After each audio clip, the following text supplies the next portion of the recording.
안녕하세요. 유니브클래스 김세롬입니다. 저는 세종대, 광운대, 서울여대 입학사정관으로 활동을 했었는데요. 어떤 전형은 몇 명을 뽑나요? 작년 입결은 어떤가요? 이런 전화들을 굉장히 많이 받았었는데요. 대부분은 이런 질문들이 입학처 홈페이지에 모든 정보가 있는데 이런 부분들을 모르시고 전화를 먼저 하시는 분들이 많더라고요. 그래서 오늘은 입학처 홈페이지를 120% 활용하는 방법에 대해서 알려드리도록 하겠습니다. 오늘 예시로 가져온 건 경희대 입학처 홈페이지인데요. 구성이 한눈에 파악하기 쉽게 되어 있어서 경희대 입학처 홈페이지로 설명을 해보도록 하겠습니다. 입학처 홈페이지에 먼저 들어오게 되면은 어떤 정보를 보셔야 될지 조금 고민이 되실 텐데요. 여러분께서 놓치지 말고 꼭 알아야 될 정보는 4가지입니다. 입시 결과, 경쟁률, 모집 요강, 기출문제입니다. 제일 먼저 확인해야 될 정보는 입시 결과입니다. 학생들이 가장 궁금해하는 대학교 해당 학과의 커트라인, 평균 점수 등과 같은 수치들을 입시 결과를 통해서 알 수 있습니다. 경희대 입학처 홈페이지에 수식칸을 누르고 입시 결과 탭을 누르면 지난 5년간의 이렇게 입시 결과를 확인하실 수 있는데요. 정시칸에서도 입시 결과를 클릭하시면 정시에 대한 입시 결과를 쭉 보실 수가 있습니다. 2023학년도 입학전형 통계 자료를 클릭해 보겠습니다. 전형별로 쭉 나와 있는데 경희대의 경우에는 왼쪽 화면에서 경쟁률과 충원 합격, 수능 최저 학력 기준 충족률을 확인할 수 있고요. 오른쪽 화면을 보시면 지원자의 학생부 교과 등급 분포를 통해서 실질적으로 어떤 등급들의 학생이 지원을 했고 또 어떤 등급의 학생이 합격을 했는지를 한눈에 볼 수 있습니다. 왼쪽 화면에서 이제 하나씩 좀 소개를 해드릴 텐데요. 모집 인원은 해당 해에 이제 모집을 하는 인원이 쭉 나와 있습니다. 지원 인원은 학과에 지원한 인원을 뜻하고요. 경쟁률은 지원 인원에서 모집 인원을 나누면 국어국문학과 같은 경우는 12.4의 경쟁률이 나왔네요. 충원 합격에서는 이제 예비번호까지 나와 있죠. 예비번호가 소위 문 닫고 들어갔다고 얘기를 하죠. 마지막으로 들어간 학생의 번호를 말합니다. 국문학과 보면 16번까지 합격을 했네요.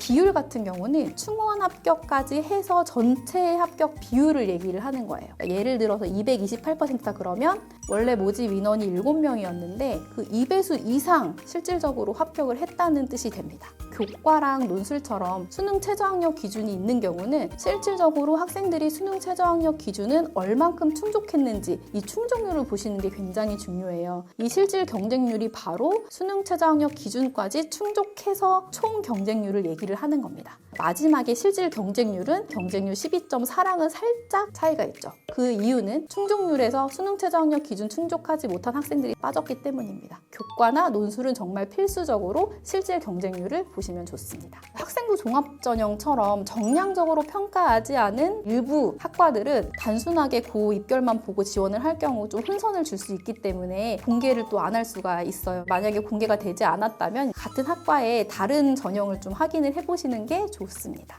입시 결과를 참고할 때는 최소 3개년치를 보라고 말씀을 많이 드리는데요. 매년 조금씩 지원자의 풀이 조금 달라집니다. 이 모든 입시는 상대평가잖아요. 그렇기 때문에 3개년치 정도를 보시면 그 평균치 정도로 생각하시면 좋을 것 같습니다. 다음으로 확인해야 될 정보는 바로 경쟁률입니다. 수시 탭에서 경쟁률을 한번 클릭을 해볼까요? 경희대 같은 경우는 2024학년도부터 총 6년의 경쟁률이 공개가 되어 있습니다. 2024학년도 수시 모집 최종 경쟁률을 한번 클릭해 보겠습니다. 여러분들이 이제 보셔야 될 게 전형별, 학과별 경쟁률입니다. 지원하고자 하는 전형과 학과의 경쟁률이 얼마나 됐는지 보실 수가 있어요. 파란색은 5대1 미만인 학과들을 표시를 해놓은 것 같고요. 빨간색은 그 이상인 학과들에서 이렇게 표시를 해둔 것 같네요. 정량적으로 평가하는 교과 전형이나 논술 그리고 정시 같은 경우는 이런 경쟁률을 확인하는 게 도움이 되실 수도 있는데요. 학생부 종합전형 같은 경우는 정성적인 평가도 들어가고 단계별 전형이 있는 경우도 있기 때문에 경쟁률로만 판단하기는 어려울 수 있어서 참고만 해보시는 것을 추천드립니다. 이번에 소개할 정보는 기출문제 탭입니다. 논술과 제시문 면접 등의 실질적으로 학회에서 기출했던 문제들을 모아놓은 탭입니다. 제시문 면접 같은 경우는 수험생들에게 제시문을 미리 제시를 하고 수험생들이 그걸 정리해서 이제 면접을 보는 형태로 진행이 되는 거고요. 제시문 면접을 진행하는 학교들은 면접 기출문제를 제공하고 있지만 그렇지 않은 학교들은 논술 문제의 기출문제만 제공을 합니다. 수시 탭에서 기출문제 탭을 누르면 모의 논술고사 그리고 논술고사 무출문제가 쭉 나와 있는데요. 2023학년도 수시 모집 논술 우수자 전형 논술고사 기출문제를 클릭하면요. 계열별 분야별로 논술고사 시간대별로 기출문제를 제공하고 있는 것을 확인하실 수 있을 겁니다. 인문체육계를 기준으로 한번 볼까요? 문제지가 먼저 나옵니다. 밑으로 쭉 내려오시게 되면 이제 논술고사 출제 의도가 나와 있습니다. 이게 굉장히 중요합니다. 출제자들이 어떤 의도로 출제했는지 이거를 보면서 파악하실 수 있고요. 쭉 내려오시면 가장 중요한 문항 해설이 나옵니다. 문항에 대해서 어떤 식으로 풀어나가면 좋을지 그거에 대한 해설이 나와 있고요. 가장 궁금해하는 게 채점 기준이죠. 점수 배정을 어떻게 하는지, 이제 채점 기준을 어떻게 가는지, 글자 수에 대한 것들도 있고 정량적, 또 내용적인 평가들이 따로 나뉘어져 있어서 이런 부분을 참고하면 도움이 될 것 같습니다. 예시 답안을 보시면 더 실질적으로 도움이 되실 텐데요. 출제자들이 생각하기에 가장 모범적인 답안을 이제 정리해 놓은 건데 이런 식으로 풀어나가면 좋은 점수를 받을 수 있다라는 예시이기 때문에 이런 것들도 꼭 체크하셔서 준비하시면 좋을 것 같습니다. 기출문제에 대해서 도대체 얼마나 풀어봐야 되나요? 이런 질문을 굉장히 많이 받는데요. 최소 3개년에서 많으면 5개년까지 문제를 한번 풀어보라고 말씀을 드립니다. 가장 중요한 거는 올해의 모의 논술인데요. 그 대학에서 올해는 이러한 난이도로 출제를 하겠다, 이러한 경향으로 출제를 하겠다라는 예고편에 가깝기 때문에 꼭 해당 해에 모의 논술고사를 중요하게 보셔야 됩니다. 마지막으로 확인해야 될 정보는 입시에서 가장 기본이라고 할 수 있는 모집 요강입니다. 모집 요강은 최종 확정된 대입 전형의 상세 내용을 담은 것으로 쉽게 말하면 대학에서 학생을 뽑는 아주 기본적인 정보를 자세하게 공지하는 것을 얘기합니다. 모집 요강에서는 전형별 모집 단위, 모집 인원, 전형 요소 및 평가 방법, 수능 최저 학력 기준, 전형 일정 등을 확인할 수 있습니다. 모집 요강을 자세하게 살펴보는 방법은 그 전에 정리한 영상이 있으니 위에 영상을 참고해 주시면 좋을 것 같습니다. 수시 모집 요강은 매년 5월 31일까지 발표가 되고 정시 모집 요강은 매년 9월 1일 전까지 발표가 됩니다. 각 대학에 이미 작년에 탑재되어 있는 자료가 있기 때문에 예비 고3 수험생들은 2025학년도 대입 전형 시행 계획을 보시면 됩니다. 대학교별로 이런 탭이 조금 다를 수도 있기 때문에 찾고 계신 자료가 명확하다면 검색을 하는 서비스도 있습니다. 돋보기 모양을 클릭을 하시면 경희대 입학 관련 검색어를 입력해주세요. 이런 창이 뜨는데요. 키워드만 입력하시면 됩니다. 선행학습을 입력하고 검색하기를 눌러보겠습니다. 여러분들이 찾고 싶은 자료에 키워드만 검색을 하셔도 손쉽게 찾아볼 수 있는 돋보기 기능 유용하게 사용하시면 좋을 것 같습니다. 연세대나 고려대 같은 경우는 입시에 대한 일정을 한눈에 보실 수 있게 체크를 하실 수도 있는 좋은 기능이 또 있고요. 학생부 종합전형 가이드북을 탑재하고 있습니다. 이렇게 앞서 말씀드린 4가지 정보, 모집 요강, 경쟁률, 기출문제, 그리고 입시 결과를 어떻게 활용해야 되는지 감이 안 잡히시는 분들이 계실 텐데요. 임의로 가정한 예시 학생의 경우를 한번 들어서 설명해 보도록 하겠습니다. A 학생은 예비 고3으로 경희대학교 소프트웨어 융합학과를 지망하고 있습니다. 내신 성적은 2학년 2학기까지 2.5이고 가장 최근 모의고사 성적은 언어와 매체 2등급, 미분과 적분 1등급, 영어 3등급, 화학 2등급, 물리 3등급, 한국사 3등급의 점수를 가지고 있습니다. 이 학생의 경우를 가지고 입시 결과, 경쟁률, 모집 요강, 기출문제 순으로 살펴보겠습니다. 우선 학생의 내신 성적으로 소프트웨어 융합학과를 지원할 수 있는지 입시 결과부터 확인해 보겠습니다. 23년도 결과를 바탕으로 확인을 해볼 텐데요. 교과 전형부터 확인을 해보도록 하겠습니다. 합격자 평균 등급이 1.7, 우리 학생이 아까 내신이 2.5등급이라고 말씀을 드렸죠. 합격 라인에 들기는 살짝 어려워 보입니다. 교과를 봤으니까 종합전형도 한번 체크를 해볼까요? 경희대의 대표적인 학생부 종합전형인 네온 르네상스 전형을 한번 보겠습니다. 성적 분포를 보시면 평균이 1.9에 2점 초중반대까지 작년 기준으로는 합격했다고 보여지는데요. 우리 학생 등급이 2.5인데 비교과가 조금 받쳐준다면 학생부 종합전형은 교과보다는 유리하지 않을까 싶습니다. 종합전형을 봤으니까 논술도 한번 확인을 해봐야겠죠. 논술 전형에서 한 번 더 체크해야 될 부분은 수능 최저학력 기준 통과한 실질 경쟁률이라고 했어요. 처음에 44.2대 1인 경쟁률이 18대 1로 확 준 거를 보실 수가 있어요. 이제 평균 점수가 논술이기 때문에 현저히 낮아집니다. 3.0이죠. 이 3가지 전형 중에서는 가장 낮은 점수를 보이고 있는데 그 이유는 논술의 비중이 높기 때문입니다. 논술로 대부분이 결정되기 때문에 내가 내신 등급이 2.5라고 해서 논술 전형에서 굉장히 유리하겠구나라고 생각하시면 안 돼요. 논술 점수를 한번 체크를 해봐야 돼요. 71.5 이렇게 나와 있죠. 이게 학생들의 논술 점수의 평균입니다.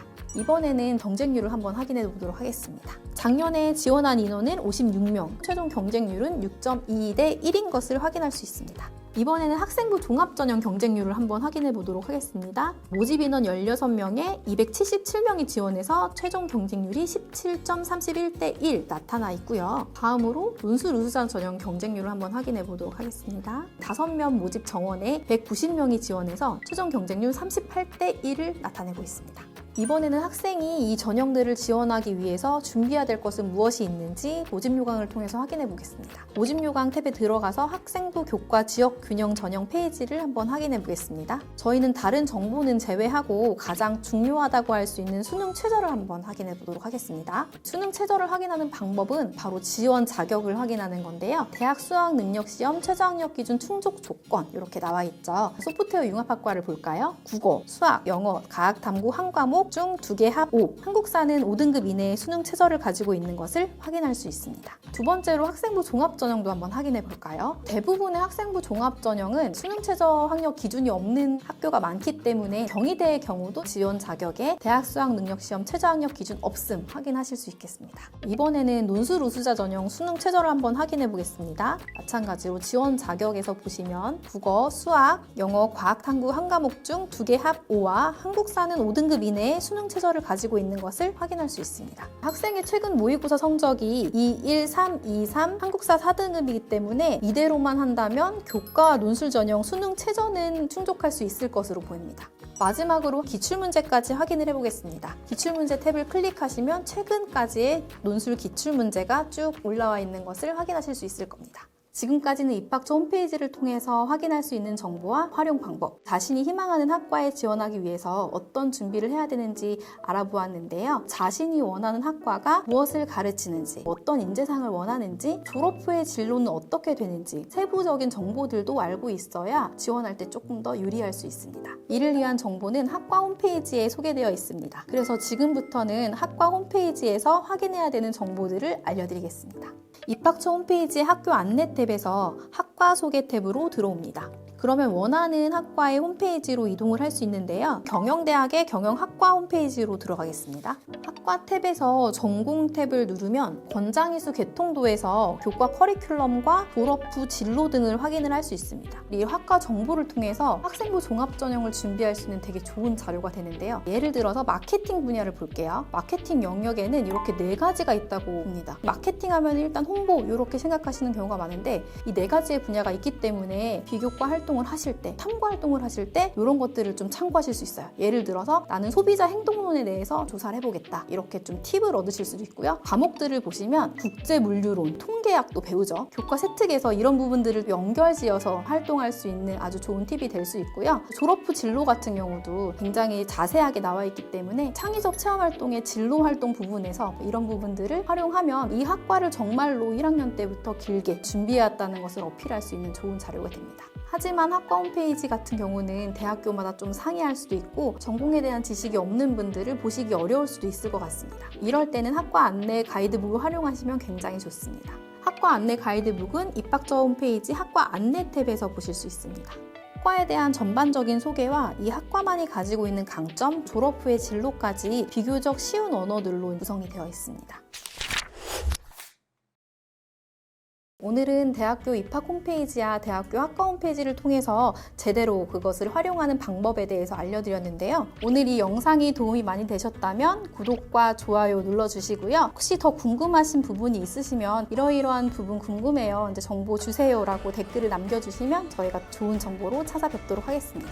지금까지 유니브 클래스 김세롬이었습니다. 감사합니다.